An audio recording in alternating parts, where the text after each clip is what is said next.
They didn't just silence her, they shattered her. Gospel powerhouse Loandria Johnson was on the brink of exposing explosive secrets about some of the most influential pastors in America. But just as she prepared to speak, she vanished, sent away to rehab under circumstances that have raised more questions than answers. Was it truly for help, or was it a calculated move to shut her down? The truth behind those closed doors is darker than you think.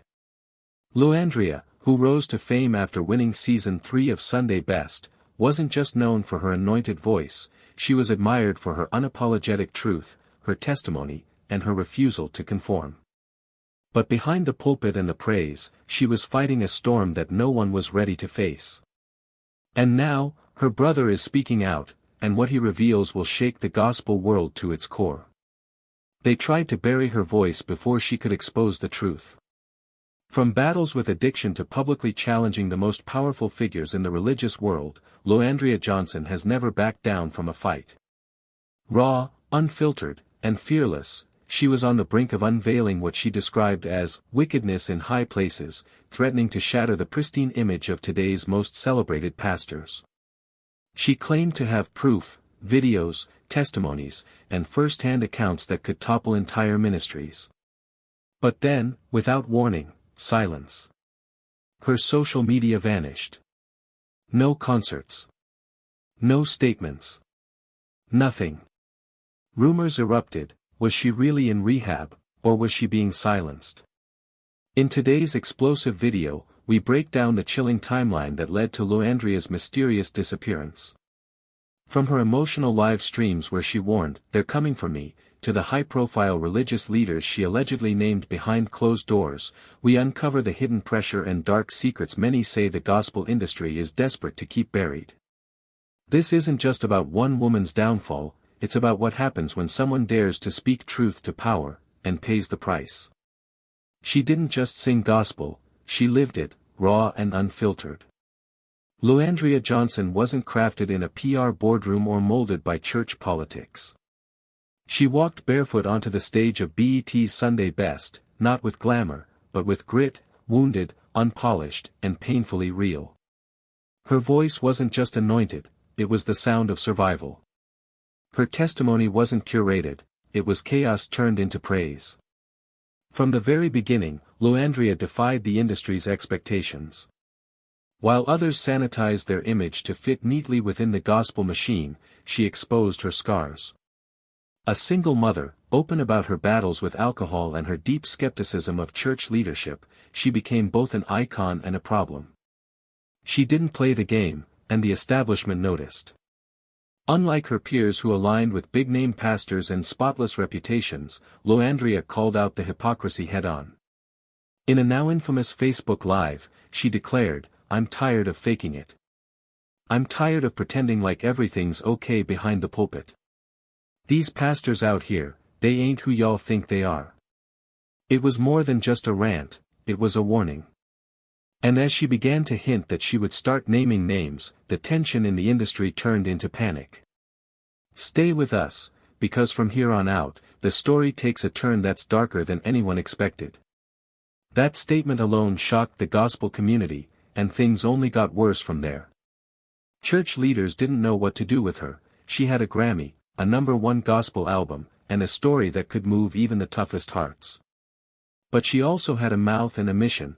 She called out the fake, she wouldn't be handled, and rumors began to spread behind the scenes that she was dangerous. She's too real, but things started to go badly when Loandria said she had proof, not just rumors, of major scandals involving respected pastors. That's when things took a sharp left turn. Her social media lives became more emotional, she looked tired, angry, and sometimes paranoid, and she told her followers, "They've been calling me, threatening me, trying to shut me up, but I ain't scared." A few days later, she stopped appearing on any platforms, no shows, updates, music, or anything else. Then, it was reported that Loandria had gone to rehab, but was it a cry for help or a cover-up? The gospel world wanted people to believe it was for self-care, but fans didn't believe it. The timing was too good, especially when you consider what she was about to reveal and who was on her list. That's where Chapter 2 starts, because we'll talk about exactly who Leandria was going to name and why some pastors are said to have gotten scared when she started. When Leandria Johnson talked, she didn't use riddles. Instead, she dropped hints, dropped initials, and vividly described the chaos behind the scenes that fans and insiders could start to piece together. Leandria had been increasingly vocal about what she called the hypocrisy of the pulpit in a series of now-deleted live streams, where she said, "You'd be shocked who's sleeping with who's paying people to stay quiet. Some of your favorite preachers and bishops are living double lives. And I had real stories with names that set the church world on fire." Fans and bloggers started guessing right away who these guys were that she was talking about, why she was so angry, and why she seemed both careless and on purpose. Here are the 3 names that have been linked to her. There were rumors that Leandria was working on her expose on a megachurch with a TV ministry. These rumors led straight to a well-known bishop with deep roots in Atlanta who was known for his flashy sermons, mega conferences, and undeniable media power. Has been linked to scandals, affairs, hush money, and power abuse for years, but none of them have stuck. Andrea said, "He's been doing this for years, y'all just don't know because the church pays to cover it up." Some people thought she had messages, voice notes, or even Cash App receipts that showed she paid people to shut them up. If what she was saying is true, it would not only be a scandal, it could bring down an empire. 2. A famous gospel singer who became a pastor. This man wasn't just a spiritual leader, he was also a collaborator in the past. Vanessa and this person had shared stages and audiences, but Vanessa said their relationship fell apart behind the scenes when she found out he was allegedly using his fame to abuse young women in the choir. "Just because you can sing doesn't mean you're holy," she said. "He knows what he did and he knows I know." That one line sent gospel blogs into a frenzy as they tried to connect the dots between old rumors and new ones. Some said she recorded a call with one of the victims in which she talked about her plans to let off steam. For 3, a nationally known prophet with a private life full of secrets, the scenes must have been unbearable. Perhaps the most shocking thing was how she made fun of a famous prophet known for his flashy lifestyle and so-called spiritual skills. Leandria asked directly, "Are you really letting him read your futures while he's out here living in lies?" "Man, if I open my mouth, this person has been accused for a long time of taking advantage of emotionally and even financially vulnerable churchgoers," according to multiple anonymous insiders. Leandria had been collecting stories from women across the country who were afraid to speak out but trusted her because she had also been ripped off by the system. If even one of these stories had gone public, if Leandria had named names, shown proof, and told her the whole truth, it could have brought down multimillion-dollar ministries, ruined record label partnerships, and shown the dark side of the gospel machine. But before she could share any of it, she was gone, leaving no final message. This is the last live show. It seems like someone or more than one person wanted to hide her until the fire went out, but what if the rehab wasn't really about healing? What if it was really about shutting her up for good? To really know if Leandria Johnson was forced to stay quiet or was really trying to get help, we need to look closely at the events that led up to her disappearance. If you look at the timeline, something doesn't seem right. January to February, they're coming for me. Leandria's live sessions became much darker at the beginning of the year. She often went live late at night, sometimes crying and stuttering, but always looking straight into the camera with fire in her eyes. In January, she told her followers, "They're watching me. I'm not crazy. I know what I know, and I'm about to let it all out. You all think the church is pure, you have no idea." Many of her fans thought she was going through another emotional roller coaster, but then she posted screenshots, blurred names, deleted messages, and voice notes that she said were from gospel leaders trying to pay her to stay quiet. That's when she changed her tone from emotional to angry, saying, "You can't buy my silence. I don't want your money, I want truth and justice." When there was a sudden drop in appearances in March, fans noticed something was off. Vanessa started stopping concerts and public appearances without giving clear reasons. Some shows were quietly rescheduled, others who were suddenly taken off of sales calendars. Gospel insiders said that behind the scenes, management was in a panic. There were rumors that she was fighting with producers who wanted to control her set list and wouldn't let her perform with certain pastors. A lot of people said she was a liability, and then she made the scary post. In an Instagram story that has since been deleted, she said, "If anything happens to me, just know I was never afraid. I was ready to speak." Fans took pictures for a long time, which shocked people on social media and made people who already knew what she was fighting against worry. Early in April, Andrea's last public live video before going to rehab was very upsetting to watch. She looked sloppy and worn out, and through tears, she said, "They'll never let me be free if I speak the truth, but I still have to say it. I've seen pastors destroy people, cover-ups, abuse, and manipulation that I didn't see. Sign up for this." Some say the video froze, while others say someone on her team took it down. That video was the last direct message her fans heard from her in 5 days. Reports came out that she had checked into a private rehab facility for mental health and alcohol recovery, and she was gone. There were no interviews, statements, or leaks, and her team went silent. Even her closest friends and co-workers posted vague messages about praying for her healing and respecting her privacy, but fans didn't hear from her again.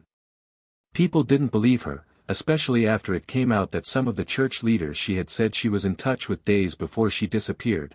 One source even said she didn't go on her own. This wasn't about healing, it was about repairing the damage. A lot of money was at stake. The strange lack of noise in the gospel group. Strangest of all was the complete silence from the gospel industry. Leandria, one of the most famous voices of her generation, had just disappeared, and no one talked about it. No major gospel figure spoke up. There was no statement from her label. There wasn't even an online prayer circle. Why the hush? Many now think that her absence was part of a carefully planned strategy to keep her quiet until the public forgets or until she agrees to play by the rules again. And here's what's even stranger: while Leandria was in rehab, at least one of the pastors she was accused of destroying the church's reputation started a new online series about restoration. Was this a coincidence? When to rehab, the gospel world breathed a sigh of relief, at least those who were afraid of what she might say to the public. To those who were paying close attention, this wasn't an ordinary time in recovery. In fact, what happened behind closed doors may have been less about healing and more about controlling her. Sources say Leandria didn't go to a public rehab. Instead, she was taken to a private, invitation-only recovery center that celebrities and high-level executives frequent. People who need to keep everything secret. Leandria hadn't been this open about her addiction before. She had talked about drinking and using drugs to deal with trauma and how her faith helped her get over it. But this time felt different, according to someone close to her. This wasn't about getting help, it was about being alone. They needed her off the grid, where no one could reach her, and her team had full control of her environment. This begs the question of who sent her there and why her phone kept going missing. Not having access. Leandria, who was known for being active on social media and talking to fans directly, stopped posting, writing cryptic stories, and even scheduling content.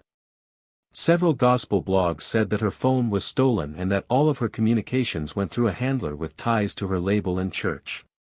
One gospel singer who did not want to be named said, "Before she went in, Leandria called out to me and told me to assume something was wrong if I didn't hear from her.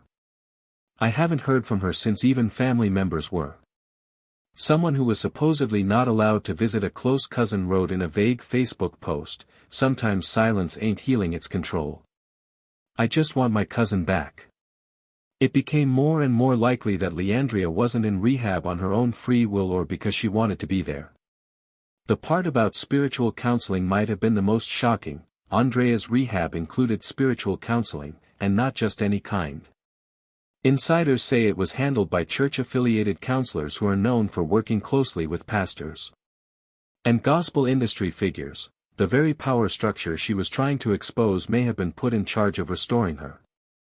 Let that sink in. A woman who openly criticized the church's hypocrisy was put under the care of spiritual advisors appointed by the church when she was at her weakest.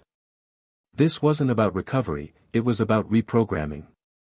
A former worker at the rehab center is said to have told others that Leandria had intense sessions with one therapist that were focused on obedience, forgiveness, and humility. That is, she was taught how to stop speaking out against the pressure to recant during a session that was all about understanding the harm of rebellion in ministry. Around this time, gospel fans started to notice something even more disturbing in some of Leandria's most controversial videos and live sessions. The videos on YouTube that she used to criticize church leaders, hint at abuse, and warn of being exposed began to disappear from platforms. Even reposts from other sites were taken down on Facebook. Claims of copyright. Did she do this or was someone wiping the trail? One major gospel blog said that her managers were told to clean up her online presence before she went public again, and another source said she had been offered a major platform revival tour but only if she agreed to a non-disclosure clause. Yes, they would give her a comeback, her stage, her songs, and her brand, but only if she told the truth. If she does, one source said, she might never sing again, that's how deep it goes. Leandria reportedly tried to send one last message before she went completely silent. A close friend said that Leandria left a voicemail in which she said, "Don't let them twist my story. If I don't come back the same, tell the people why." That message has never been made public, but people who have heard it say that her voice sounded tired and defeated, not the bold and brash voice that Leandria fans were used to hearing. She knew what was going on and what they were doing to her voice, both musically and spiritually. The scariest part is that she's still not fully back. Leandria has shown up now and then, but the fire isn't as strong, lives have stopped, and the honest truth-telling is gone. When she does show up, her words are polished, controlled, and far from the woman who once said, "They can't stop me from telling the truth." It's possible that they did, or she's just waiting for the right time to come back stronger and finally expose it all. Leandria Johnson was never meant to be quiet. From the moment she stepped into the spotlight, she challenged norms barefoot, unfiltered, and unapologetically.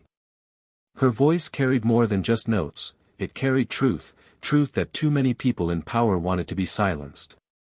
Now everyone is asking the simple but deeply unsettling question, is she coming back, or was she silenced for good? She looks like a different woman. She has made a few public appearances since she got out of rehab, but they're short, tightly controlled, and eerily sanitized. Gone are the passionate late-night live streams where she'd speak from the heart, warning of the corruption she'd seen up close. Gone are the raw Facebook posts, the open struggles, and the behind-the-scenes confessions. Instead, we see a scripted version of Leandria, a woman carefully placed in pre-approved interviews who sticks to talking points and stops calling people by name. In one of her first public appearances, she said, I learned a lot about submission and timing from those words. They weren't like her, they weren't fire, they were fear or at least conditioning, and it makes many of us wonder if she chose to do this or if they finally broke her spirit enough to keep her agreeing to the carefully scripted forgiveness in the gospel industry. Interestingly, after her silence, the very pastors who told her they were sorry she had formerly criticized have all started embracing her publicly. They may be inviting her again to tears, giving her soft introductions, calling her restored and renewed. However, enthusiasts are not silly. Many trust this is strategic PR, a way to border her as healed so nobody digs deeper into what without a doubt came about. She became about to start a fireplace. Now they're the use of her to sell healing. That quote from a gospel song insider says all of it. They didn't simply quiet her, they repackaged her, and they may be hoping lovers will neglect the storm she stirred and the truth she nearly told. What if she nonetheless has the receipts? But here's wherein matters get interesting again. Some consider Leandria is still conserving on to the evidence she cited earlier, then disappearing, that she hasn't deleted the files, that she nevertheless has the one screenshots, the names, the evidence, and she's just waiting, looking ahead to the right platform, the proper safety, or maybe even the proper level of guide from her fanatics to in the end blow the whistle without fear of being buried once more. A close source who reportedly spoke to her these days hinted, she ain't done, she's simply being clever now. That on my own must terrify those who attempted to erase her voice due to the fact if Leandria comes again with her full truth, her complete anointing, and her complete freedom, the church may not simply be shaken, it will be shattered. Why this tale matters. Leandria's story is not pretty much one lady, it's approximately a pattern of controlling outspoken voices, especially girls in ministry, a pattern of hiding in the back of Titles and providing prayer at the same time as overlaying up.